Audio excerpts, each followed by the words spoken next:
Hi, I'm Scott Czarnowiecki, and today's presentation is going to be, at least this particular one, is going to be best online practices to emerge from the pandemic. I will let the moderator, Angela Thurman, move forward from here. I would just like to say a few things. This is a webinar, not a Zoom meeting. So for those of you frantically trying to figure out how to turn off the video and the mute, you're already muted and no one can see you. So don't worry about that. We're not seeing you in your pajamas or anything like that. If you have any questions, what you need to do is go down to the bottom of the screen, click on chat, and then you can type in your questions and then they will address them either at the end or during the process of the meeting. And that is it from me. Goodbye. Welcome to today's webinar. I'm Angela Thurman. I'm going to be your moderator, and I'm going to introduce the panelists in the order that they will be presenting. So our first presenter will be Laura Cummins. Laura graduated from Baylor, so she's very excited about the recent national championship of the Baylor Bears basketball team. She graduated with her undergrad and went on to earn her master's in Spanish from Middlebury College. She teaches Spanish classes here at Weatherford College, and she enjoys teaching students about the cultures of the Spanish-speaking world. She is also the co-advisor for the Hispanos Unidos here on campus. So welcome to Laura. Our second presenter is Tanya Fiel. She is the Respiratory Care Program Director. She has been at Weatherford College for 23 years. Looking at her, that's very difficult to believe. She has her Bachelor of Science in Respiratory Care from Midwestern State University and her Master's of Education from Abilene Christian. My name is Angela Thurman. I graduated from Texas A&M with my bachelor's in finance and economics, and I earned my master's in economics at UNT.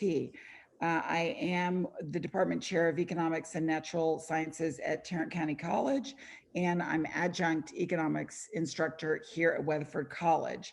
So I teach macro and micro online, and I also teach dual credit classes here. And I'm very excited at the prospect of traveling again. And last but certainly not least is Scott Williams. Scott has a BA in history from Rice University and his master's in history from Penn State. At Weatherford College, he teaches U.S. history surveys, both in hybrid and online formats. He is the assistant department chair for the social sciences department, and he also chairs the e-learning advisory committee. He is the co-creator of the Weatherford College Learning Community, and he was chosen Faculty Member of the Year in 2014 and received the Jack Harvey Exemplary Teaching Award in 2015. So welcome to all panelists, and I'm going to immediately turn it over to Laura. But before I do, when you put chat, make sure that in the drop down, it either says to panelist or to panelist and attendees, and feel free to ask questions either during the presentation or afterward, and we will be leaving time afterward for a Q&A. So again, welcome, thank you for attending, and here's Laura. All right, thank you for kicking us off. I am not going to address the chat as I go since we have numerous panelists here, so I'm going to go pretty fast. If you have questions as I go, please write them, but let's do them all at the end so we don't run out of time. All right, I'm going to share my screen here. So, all right, there's my screen. I'm going to talk about how we can help students with reminder slides. So what I'm going to talk about today is going to be particularly pertinent to what I use in my hybrid classes with my Spanish classes that meet face-to-face. So I like to use reminder slides during class because they add emphasis, they build classroom community, and they also connect concepts. So you'll see how I develop that as we go here. In my second semester class, this is what my students see as they walk into the classroom. I like to engage and I like to greet every student as he or she comes in. So when they come in, there's what I like to call board work up on the slide, and they see in the italic what they need to do next. But then the expectation is they copy these things down, they fill in the blanks. This is review from things that we've done in the past. This is the refrain of the day that we'll discuss. This is a question that has to do with that. So this gets us kicked off. And I like this pattern. I use this in each of my classes because it gives us kind of a continuity, kind of a pattern that we go with. And from this, I kick off into the slide that is really what I want to kind of focus on in this session. This is a reminder slide. I have told the students this in the syllabus. This isn't new, but I like to add emphasis with this as making it like slide 2 of every session to remind them for the next class, read this. And I can take a moment and say, hey, this is a challenging concept. Be sure that you really pay attention to this or that. The expectation of what they complete, not for a grade, but just as they're learning the material. I can remind them of upcoming quizzes, upcoming projects, and then there's completion of what's going to be graded that week, and then how to practice it. So I like to use this slide because it shows them at the very beginning of class in slide 2, this is where we're going to focus next class, be ready to be prepared.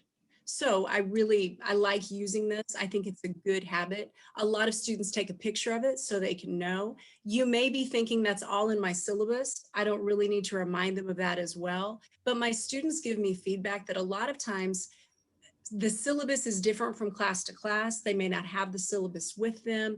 By putting it all in one place, it's helpful for students. So this is something that I'm using quite a bit. And also, as we've gotten close to the end of the semester, I have a class calendar that I put up after that slide, just as a reminder of where we're headed. So if we're in this class, they can see, okay, we have 2 more grammar concepts. We're going to have the quiz here. Here is our oral proficiency exam, just so that they know where they're headed. And I can remind them to be working on the final project and not put that off. And then something else that I like to do that I'm doing quite a bit more since the pandemic, I love Think, Pair, Share. I think this is a really good way to build classroom community and also review other things that we've done in class. So this is an example of how I do this in a Spanish class. This means think, this means pair up and speak with a partner. This means share with the class. And so this is a review from vocabulary that we've done earlier, like in the previous class or classes previously. And so I'll ask the question, everyone gets some time to just think on their own. I really like for all students to have a moment of thinking before we all start talking. I think that's helpful. Then I pair them up, and it's a little awkward with social distancing because they have to talk pretty loudly to be heard, but it works pretty well. And then I use popsicle sticks with all of the students' names written on them. If a student is absent from class that day, I put their stick up in the little front pocket so I don't pull from that person's stick throughout. But the share feature here means that they're going to share the answer to this question to the class. And then we can use it for discussion. We can use it kind of to kick off the class as we go. And then the last thing I wanted to show you guys is I really like connecting prior knowledge. I do this with concept maps, with bubble maps. This is the website that I really like. It's bubble.us. You can also do this on PowerPoint. Just kind of depends on your patience. So in my 1411, this is all of the concepts of the entire semester. Yes, this is overwhelming. We don't spend a lot of time on this slide, but what I like to do is I like to take a screenshot, as I've done here, of the specific thing we're working on. And I also include this in my lecture videos so that I can tell students, okay, we've already done back in chapter 1, we used this concept in this way. Now we're in chapter 5, we're going to use it again. And I developed this concept. And if you want me to go into this more in detail, I can. But I really like doing this because I like to explain that here's the highway we've already been on. We're staying on this highway. Or here's the highway we've been on. Now we're going on an FM over into the country with something totally different, so that they know that, so that they can connect those concepts. All right, so in closing, what I like to do is I like to know that I have everything ready for next semester. So I have all of my class slide decks organized in this way of the classes that I teach. I can click on them, I can be ready to go, I can modify them. And as I'm wrapping up with this, what I like to do is at the very end of class, like at the very end here with you guys, I end with this slide that I showed at the very beginning. I told them, I went into detail at the beginning. As we say goodbye, I like to just do a real quick reminder of, remember, this is what's going to be due. This is what I expect from you the next time I see you. And something else I do with this would be totally up to preference of each instructor, but I actually take a copy, I copy and then I paste this into an email and I send it to the students who missed that day. Because I find if students get behind in my class, it can be very challenging to catch back up. So it's worth that little bit of time for me to go through and send that email. So I send this slide as well as the Zoom link of the recording of the class that day. And that way they know what they've missed. They can see that. So that is the end of my portion. So I'm going to unshare my screen. And now I'm ready to pass off to the next person. That next person is me.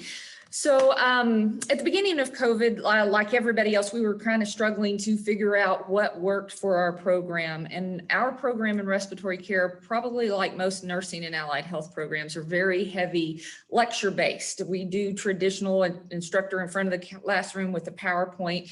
Then we take that knowledge and we go into lab and do hands-on training and that sort of stuff. So we started out, and when we were using Zoom and Zooming from our office, we, use screen share for our slides. Let me just kind of like this. And what we found was that I can't see all the students. So I was having a hard time engaging the students, seeing their facial expressions because it's just really cumbersome with one screen. And then it's just a PowerPoint, quite honestly, that you have a hard time not reading from. Lectures were kind of stale. They weren't going anywhere. It was just, I don't think anybody was really pleased with it. We didn't really like what we were doing. And there's always cumbersome, that it's real cumbersome to figure out how to quit sharing the screen. Like right now, I'm having a little bit of difficulty because I'm only on one monitor and I've lost my menu. So lots of challenges with this. So, and for me, it's really ineffective. I use the dry erase board a lot. I use it for drawing pictures. I use it for graphing things out. I'm very active on our dry erase board. And when you try to use the whiteboard and a mouse, that doesn't really work. Everything's ugly. It really is hard for math. And so we're just having a lot of technology issues. So one day in the fall semester, even when the students could come back and we were 50%, we couldn't get all our students back in one classroom. And we thought it was more effective to keep them on staying at home, staying safe, and on Zoom. But one day I thought, well, I really need the dry erase board. I wonder if I can take my iPad, my personal iPad from home, and just put it in the front of the classroom and Zoom from there. And now that I can't see myself on this, I'm going to switch to this. So can y'all see this right here in the classroom? My panelists helped me out here because I've shared my screen on my laptop and I cannot unshare it. Hang on just a second. Yes, we can see it. No problem. Okay, so thank you. Yeah. So the cool thing with this is, as an instructor, I was back in the classroom, which felt really natural because I like to move around and I like to talk with my hands, and my students kind of depend on that sometimes. I had the PowerPoint here on my screen that I could also draw on or mute the screen and use my charts. So I felt really good about being back here in the classroom. Actually, I just realized my stop screen was way over here on another monitor. Anyway, now I can see. So this is comfortable for me. Mm-hmm. But what was really cool was when I brought the students in from the waiting room for the first time, and they saw me in their classroom they had started with, and they had the feeling of that, what they had before COVID, that their own learning space of the classroom. And it was a really cool experience to see their face light up. And then I had the ability to have my board. I can see 20 people on my iPad screen. So I was able to see their facial expressions. And we transitioned through this much, much more smoothly now. So, well, that just didn't work. Hang on just a second.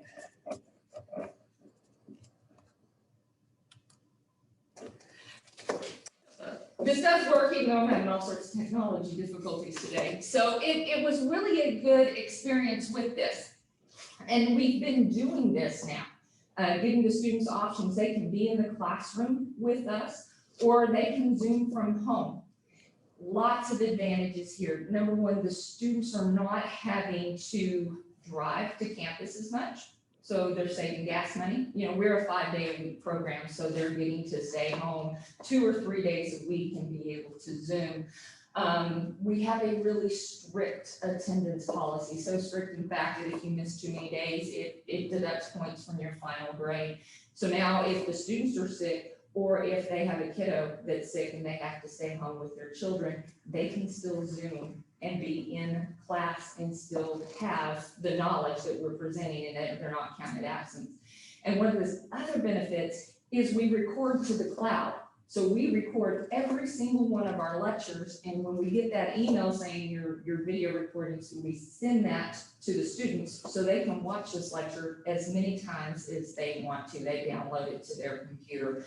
So a lot of advantages. We're back in the classroom. The students can learn wherever they want to. They can be in the class with us. They can be at home. It is their choice.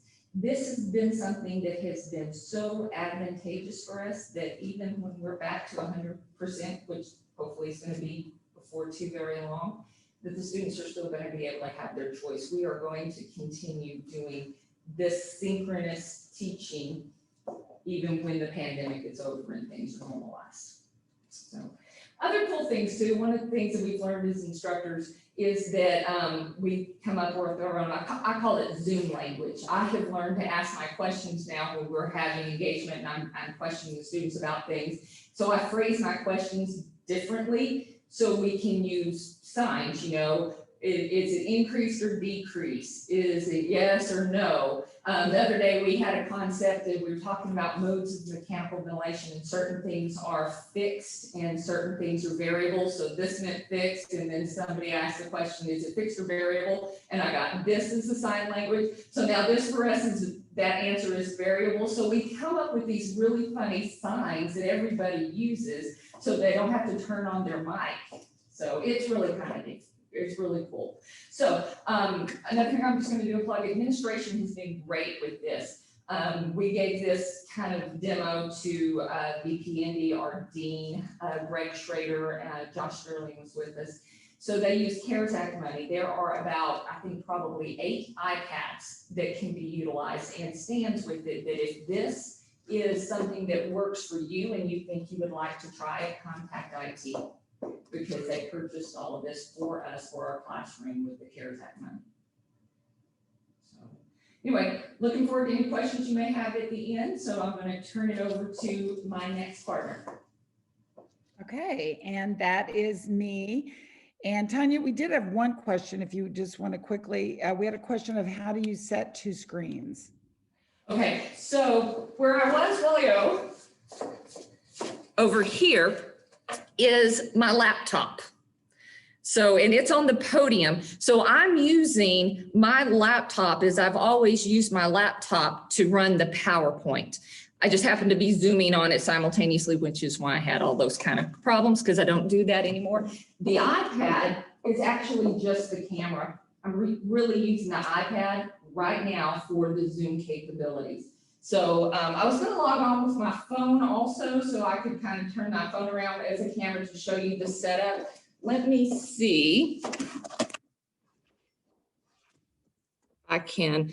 Do you see the iPad there in front of that table? That's all the iPad is doing. That is just showing my dry erase board and my PowerPoint, and then me being able to do what. Okay, great. Thank you very much. All right, I'm going to jump right in. My name is Angela Thurman, and I'm going to be talking to you today about how to use Flipgrid in the classroom. So going to share my screen.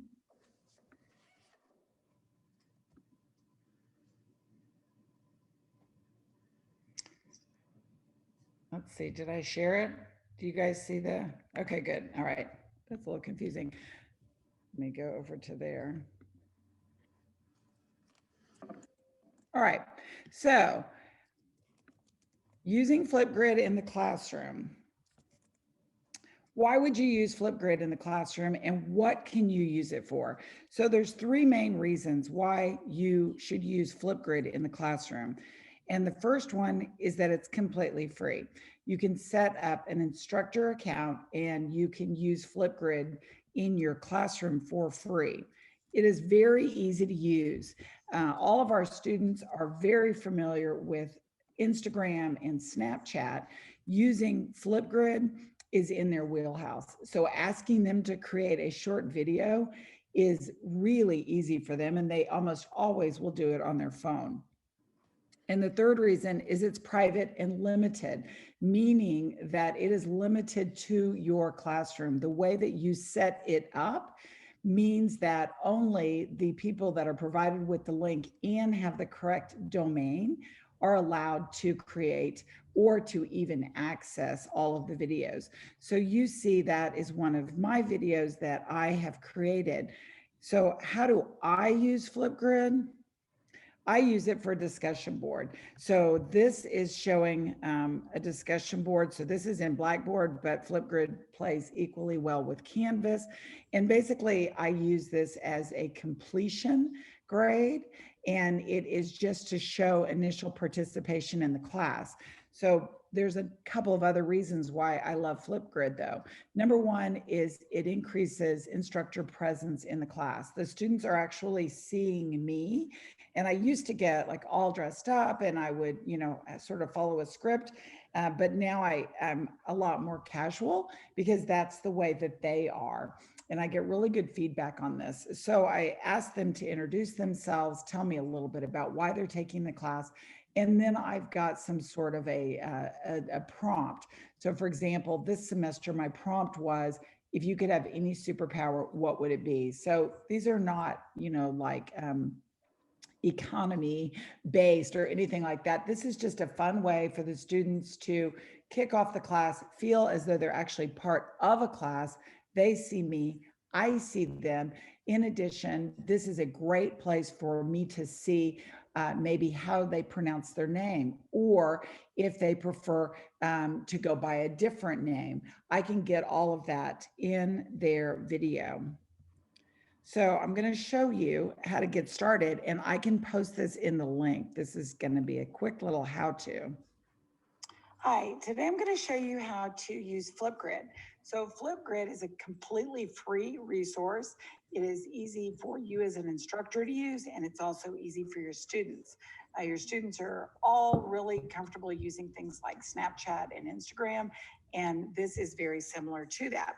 So first we're going to look for the Flipgrid educator sign up. All right.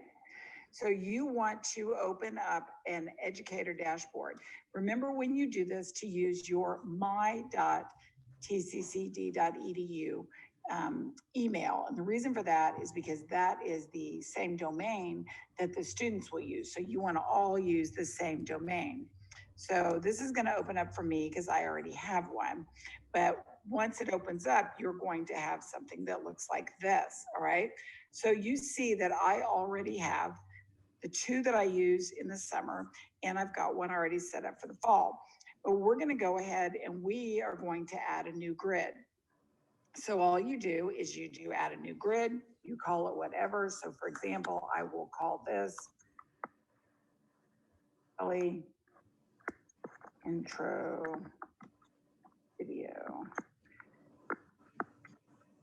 And we want to use school email. This is going to keep it private. So we're going to choose that. And then we want to make sure that the domain is my.tccd.edu. So that means that they will have to use that domain name to sign in, and so will you. So there we go. It's ready to go. So now I can either copy this link right here, or I can go directly to my grid and I can make some changes. All right. Oh, well, right now I see that I misspelled that. So I'm going to edit my grid and I'm going to say intro video. Is there anything else I want to say? Well, maybe I want to change this and I want to make it a little bit more snazzy. And I want to call this the elites intro. intro. I could do that. We know we want it to be the school name. Everything else is good. We want it to be active. We want to receive my notifications daily. You can change this if you want to make it weekly. Every time you get a new video, you can do that. We want to make it ADA compliant, so we're going to do that. And then if I wanted to personalize it, I could put in whatever I wanted here, all right? So we're happy with it the way we are. We're gonna say update the grid. And then for actions, right here, if there's anything different that you wanna do, a co-pilot would mean if you wanted to add perhaps a different class, or if you were doing a cohort, all right? Let's just look, it looks like it's good to me. So I would share it at this point. And then I would go into my class. So I'm just going to show you, this is my summer class. I've gone into discussion board and I've put the link in right here. So I'm telling the students exactly how to access it, and I tell them exactly what I want them to do. They will then click this link, and this is the student view. Now, if I wanted them to, maybe this wasn't going to be an intro video, maybe what I want them to do is I want them, to tell me about their summer. Like this is what I said. Tell me one positive thing that came out of being in quarantine. Watch mine for an example. If you would like to leave your own, I'm going to do this quick so I don't invade anyone's privacy. But see, I've made my own here, and you can do that. You can use this for a number of different things. Whether you want to use this as your regular discussion board or your intro, or to explain how to do a problem or give an example, you can use this for many different things. So if you have any questions, do not hesitate to ask your facilitator. Hi, today. Okay, so that's it. And of course, do not put TCCD because then it will go to me. So make sure that you're using the wc.edu email, and that way the students from your class will do this. Now, I will say that I do not do this in my dual credit classes just because I've got students from multiple different high schools, and I just don't think that that would really be appropriate. But for a regular class, this is great. The students like it a lot. I get a lot of positive feedback. They can spark conversations with each other. So that is something that I've used with great success. And if you'd like the link, I'm more than happy to share that. So with that, I'm going to turn it over to Scott. Okay, watching the time here, I've got a few minutes to also leave us time for a couple of questions at the end. So let me switch over to, well, I'll just leave it here. I'm not even going to bother with the presenter view. So I wanted to share something real quick that I was actually doing before the pandemic, but have continued doing since then, and actually found it to be very useful during the pandemic. Now, I'm going to say also that this is actually the same topic that I'm going to be talking about in my session at 11 o'clock. And I had it open over here. Hold on just a second, because I have no idea what the name of what I actually called it.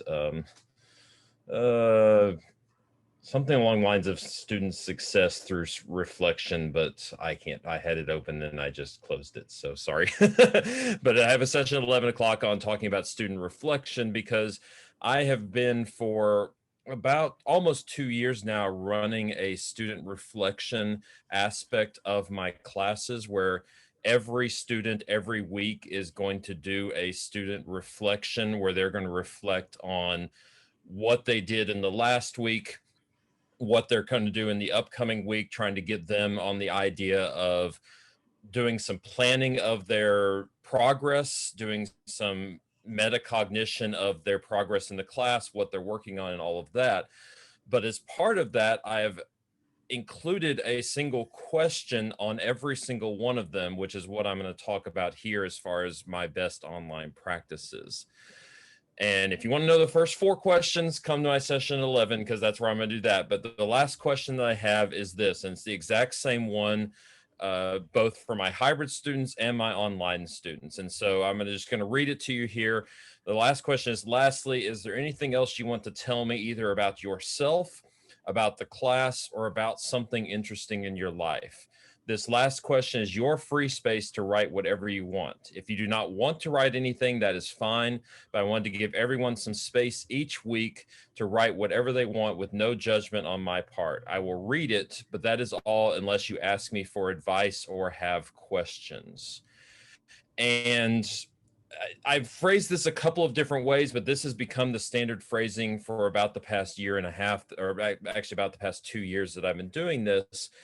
And it gets great response from students. You know, they tell me over and over again that this is something that they don't see anywhere else. They're very appreciative of somebody asking them, hey, is there anything else you want to say? And I have had it used for just all sorts of things. You know, I get a lot of students who will never write a single thing in it the entire semester, which I tell them is fine. But I also get students who I've had almost full, 4 or 5 paragraphs worth of things that students have wanted to tell me about, in this process. So just to give you some ideas of responses that I had, and these are all from last spring. So I want to kind of use ones either last spring or last fall. I didn't want to use any current students necessarily. But, I had one student say, I have nothing else to say and no questions, but I may later on in the semester. So I appreciate being able to have this space to express those. I'm excited to start this class. Another one says, I pretty much said everything I want to say above. Thank you for the opportunity to have a safe place to talk each week, though. I know very few professors who would make that time. And then another one says, I find this last question reflections very interesting. I think about how many people in our society would welcome someone to pose this to them. I also think as an older student, it would mean a lot different than to a younger student just starting out. No judgment on your part. What a gift you offer each time. Just watched the rerun on PBS of Mr. Rogers, and this question of yours each time has reminded me of something that he believed and stood for and would have celebrated that you offer it to your students. Perhaps I'm taking a different way, but that's what comes to my mind each time I see number 5. So that's just responses students have had to the option of having this. With COVID, I'm not actually going to make quotations but this is, we're talking about here, online practices for a pandemic. It gave me a very close look into students' lives and gave them a place, especially as they started being isolated, gave them a space to talk to somebody outside of their own little circle in a way they might not be otherwise able to. I heard who was sick, who was an essential worker, who lost their job, who moved back in with their parents, who had to abruptly leave the dorm, who was despairing about the pandemic, who didn't really believe there was a pandemic, and so forth. I heard all of this stuff. Last spring, I referred about 10% of the students to counselors based upon what they talked about in here. Students who I could tell were having problems, and some who even asked me where could they go to get help, as the levels of anxiety and depression went through the roof. And as I say here, I even had one student who told me directly that she was contemplating suicide and that I needed to check on her every week to be sure that she was alive, which was a very disturbing thing to read in there. And of course, I immediately mobilized our services to get, to get them involved in this and reach out to the student. She's fine, by the way. But, it's a way to really get in and figure out what's going on, to have that window into the students' lives and to have them be able to share the things back out to me of what's going on.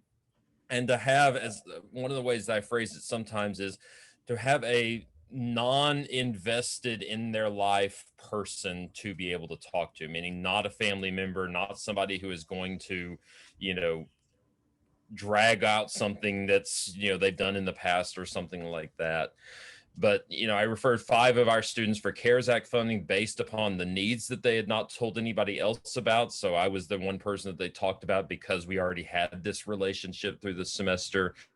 And beyond that, I comforted, consoled, listened, and sympathized with them through these, because I have these student reflections set up in Canvas as just a submit a document to me, either submit or just write in a space to me, where I can then respond back to them essentially within the SpeedGrader format. So I go in and I respond, and so I would answer and talk with them. And especially if they had anything that I felt needed to be raised or addressed in any way, I could then go and talk about the specific things. I have students, even in a normal semester, non-pandemic, who will ask me like, hey, I'm struggling with time management, or, boy, my math class sucks. Do you have anything I can, to help me with that? Or, any of these type of things. And yes, unfortunately, it's math I hear about more than anything else, but, that's just the way it goes.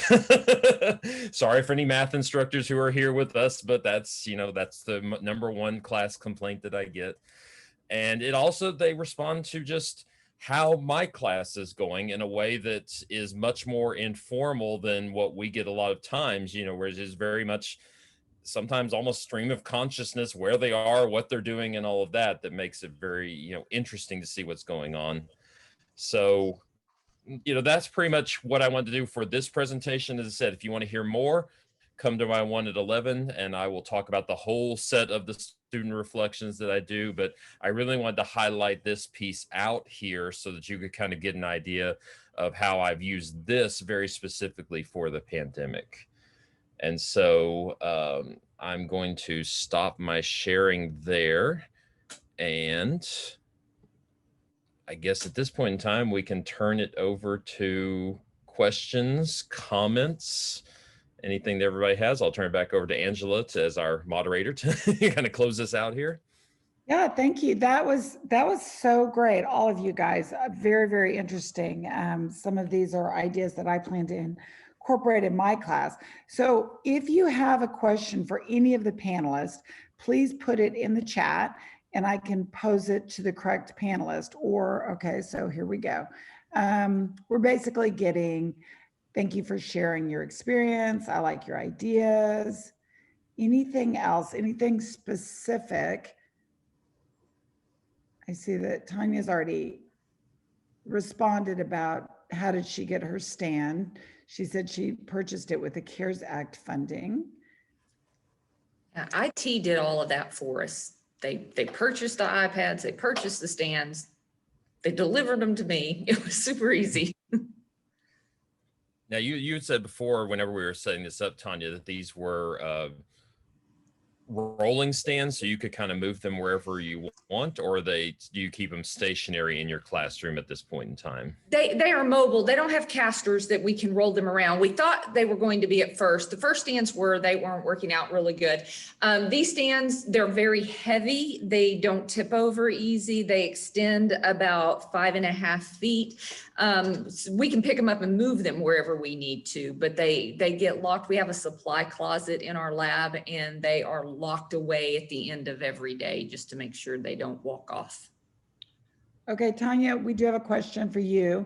The question is, does using two different tech at the same time, I'm thinking they mean technology, using two different technology products at the same time, does that mess with trying to run two meetings at the same time? It really is just one meeting. I have in Zoom a recurring Zoom session for every single class that I embed in Canvas. So my students go to that link, I go to that link. I am only logging onto that Zoom session with the iPad, because what I'm doing with the computer is running my PowerPoint or whatever. So I don't actually log in with two different meetings. It's just one meeting. Okay, here's a question. Someone asked, if I make Flipgrid a requirement. So I give students the, excuse me, the option of filming either like a pet or background if they feel uncomfortable being on camera, but I've never had anyone actually do that. Even if they say they're going to do that, I think once they go on and see that all of their peers have already made a video, then they want to be in on it. However, it's not for a grade, it's completion. It's just to verify that they are participating. So if they do not submit a video, they're simply counted as absent for that event, but it does not affect their grade. And wait, I think there was, hold on, there's another question. Does anyone know how to join your students on the camera that they can see only you? Wait, okay, wait, that they can see only you, not all on there. Okay, I think if I'm reading this Yeah. correctly, the students can only see you, but not everybody else. Is there a way to do that? Yeah. So on the student's end of it, as they're at home or wherever they're Zooming from, on the top right part of the screen, there's a view button. They can switch their view to a speaker view, and that whoever is speaking at the time, they get that front and center. On my end, my view is always the gallery view because I want to see my students' faces on the iPad. So whoever is Zooming, their Zoom session, they have the ability to tailor it the way they want to. Okay, great. Okay, any other questions? We have a few more minutes. If you've got any questions for any of our panelists. Laura, I had actually a question kind of for you on because you show those things in class, especially like the one of like, here's what we're doing now, here's what's coming up. Do you also do that same thing on like announcements to the students? I mean, do you use that exact same verbiage on announcements to students that go out too, or do you keep that just to what you talk about in class? Well, in my online classes, are you talking about online versus hybrid? Or are you talking about just the hybrid? Either or both. Yeah. In my online classes, I mean, hybrid, especially because I mean, if you're showing these in class, then do you also send them announcements with the same information? The way that I structured my class this spring was it was the expectation that everyone would come and be present in the class. And then if they were not able to come or they didn't feel good, or, if there was a reason they had to be gone, then I didn't penalize them for that. But I email them that slide. And then they also get the recording of the entire class period. So they've seen all of the slides that have been up. Did that answer your question? Yeah. Yeah. Okay. Because in my online class, I send out a weekly announcement that has all of that on there. And I encourage them to print it off and then check off as they go for organization. Okay, cool. Okie doke. So going once, going twice. Any other questions for our panelist? If not, we're going to be moving on to the next session. So for that, you just click on whatever you're interested in, right, Dr. Tarnowski? That is correct. We will open up the next round of sessions or presentations starting about 9:55. So if you just see that thing saying waiting, that's just because webinar hosts have not actually opened it up yet, but it will open up pretty soon. Thanks to all of you for giving up your time. I know you're all very worn out by the end of the semester to do this. And it was an absolutely excellent and very informative panel. And I really appreciate all your time. Thank you. Bye-bye. Thank you. Thank you, everyone.